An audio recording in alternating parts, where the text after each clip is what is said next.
People often ask me, if Isiah Thomas, the former Pistons guard, was such a great ball player, why didn't he average 25 or 26 points a game? I'll give you one name, Will Robinson. Will Robinson was a longtime coach in college ranks and high school ranks.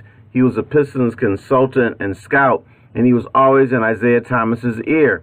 And he would tell Isiah this, champ, because that's what he called everybody, your job is not to make yourself look good. Your job is to make John Sally a better ball player, make Bill Laimbeer and Joe Dumars better ball players, and that's how you win championships. Isiah didn't come to Detroit to be a great ball player, although he was. He came here to win championships, which he did in 1989 and 1990 with the Bad Boy Pistons. If Isiah Thomas didn't have Will Robinson or that mentality of it, I'm going to win championships rather than being great, do you know who he would have been?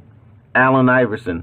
Allen Iverson is a guy that averaged 30 points a game 3 or 4 years in his career. He averaged 26.5 points a game. Isiah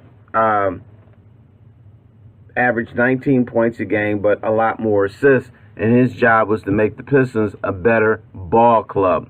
That was the main goal. Isiah Thomas is a top 50 player, top 25 player if you want to say.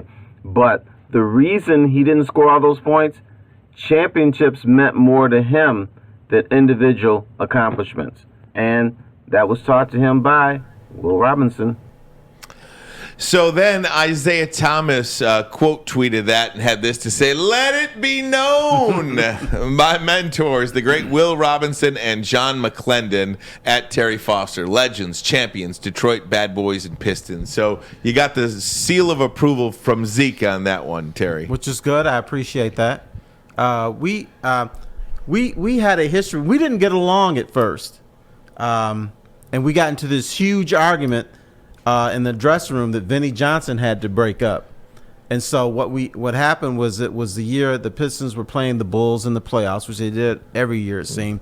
So I met him in his hotel suite. He was staying at the Ritz-Carlton because they had a deal. So we talked for like 3.5, 4 hours. And what we found out is that we were similar in a lot of ways. We both grew up in the inner city. We both had gangs that wanted to either mess with us or want us to be a part of it, and so we kind of talked it out, and then we understood each other. And a couple of things that I learned from him is that don't be, as a reporter, don't be a walking notepad. In other words, don't just go up to a player and ask him about the game and stuff like that. Make it personable. Ask about the family, ask them how they're feeling and stuff like that. And so I use that today. And the other thing is, he told me that athletes, believe it or not, are sometimes afraid when they're being interviewed because we control the narrative. They don't know which way we're going to go. And so I learned those two things, and I kind of remembered that. But we ended up getting along after that. In fact, people know me because I was in the Bad Boys 30 for 30. The only reason I was in it was because of Isiah Thomas. He insisted that I be a part of that because the only Detroit media person they were going to have was Mitch Albom. And he said, that's ridiculous, that I should be in there, that I understood that team better than anybody else. So, one of my favorite 30 for 30s. Yeah, that is, obviously. Even your part. Even your Thank part. you. Even your Pretty part. cool though that Zeke, after all these years, kind of props you up a little bit and has shows the videos and stuff like that. I love Isiah Thomas. And did you want to say something before? I was going to ask Terry. Did he?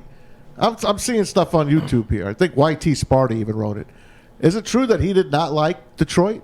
He got paid. He said, "I got paid to be there." Is that true? No, that has never come up with conversations. Now, the thing that he's sour about is that he grew up in Chicago, and Michael Jordan took his city away from him. So he's sour about that, but he liked it here. And, he had a very nice place. Obviously wasn't in Detroit, but, his house was very nice. It was on like he had a little stream in the back and stuff. So, yeah, he never said he didn't like it here. What do you think went wrong when it went wrong?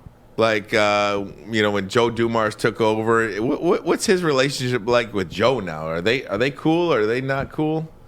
I don't think Joe Dumars is cool with anybody within the Pistons organization. He felt that he was railroaded, not just by the Pistons, but by the media and the fans. And so I think Joe is sour with all of us. Was that because of Darko? Part of it, and then the fact that team got old and he didn't replenish it the correct way. And, people felt that after they made the 6 straight Eastern Conference Finals, they should have kept on rolling. But they couldn't because of the Darko pick. The Darko pick really hurt him a lot. Mm-hmm. And so he felt that we were all unfair to him. And that's why he appeared at the LCA a few years ago. I was surprised he was even there. Yeah. It's that bad, huh? Yeah. Let me ask you about this, too, because one of the things you said in the video about Isiah Thomas was he came to Detroit to be he did not come to Detroit to be a great ball player. He came here to win a championship or to win championships.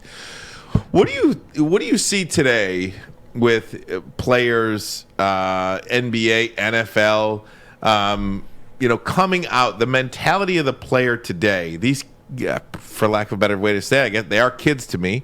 When kids come out of college into the NBA, into the NFL, it seems like their brand, their social media, their endorsements, their this, their that is so top of mind.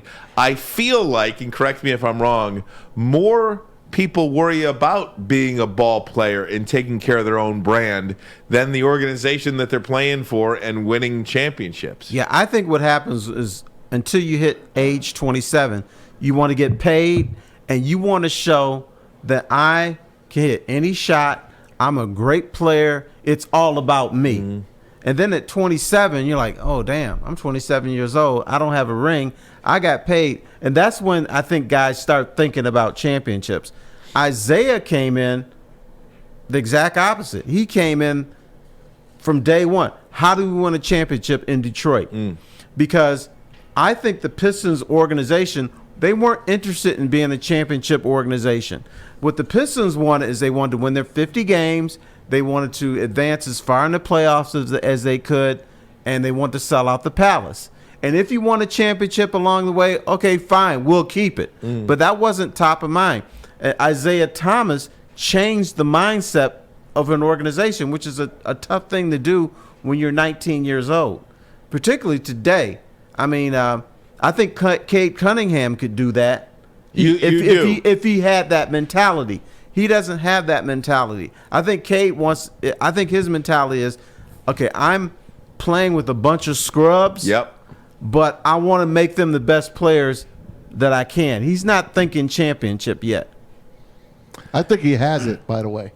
I just look at that guy, and I think he has the it factor. Now, Dave Bing, about a month ago, said he doesn't know if he could build a team around Cade Cunningham, and he was really coming down on Killian Hayes as a point guard. And, Killian Hayes he just hasn't showed that he's the number 1 draft pick that he was a couple of years ago. He is not, and I'm going to disagree with Dave Bing. You absolutely can build a team around Cade Cunningham. What organization wouldn't want to build a team around a guy who's thinking pass first, who's thinking making my teammates better, who's not a ball hog, and who plays a team game? Mm-hmm. I love him. I love him. He's just got to get more help. Are you going to win? He reminds me of a lot of what could be Jason Tatum. I mean, are you going to win? The Celtics going to win a championship with Jason Tatum being the best player on that team? I don't know. Pretty great player, but can you win a championship with Jason Tatum being the best player on the team? Look, the Detroit Pistons are one of the very few organizations that have won an NBA championship in the last 40 years. I mean, what is there, like 7 of them? Something crazy like that that have actually won a championship in the NBA. So and then had a recycle and won again. Exactly.